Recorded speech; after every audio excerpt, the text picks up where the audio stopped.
Boil किए हुए 2 cup sweet corns लेंगे और उसमें 1 बारीक कटी हुई शिमला मिर्च, 1 बारीक कटा हुआ टमाटर, 1 बारीक कटा हुआ प्याज डाल देंगे।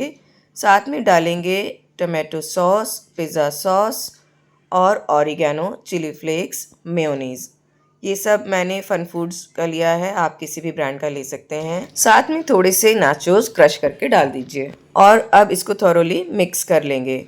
फिर हम एक सर्विंग डिश लेंगे, उसमें बीच में अपना ये जो हमने स्वीट कॉर्न चाट तैयार किया है वो सेंटर में निकाल लेंगे और उसकी हम बाउंड्रीज सजाएंगे नाचोस से या फिर डोरिटोस से, जो भी फ्लेवर आपको पसंद हो, बच्चों को पसंद हो, उससे सजा दीजिए। ये बहुत ही इंस्टेंटली बनने वाला नए तरह का डिश है जो आप होली पर बना सकते हैं।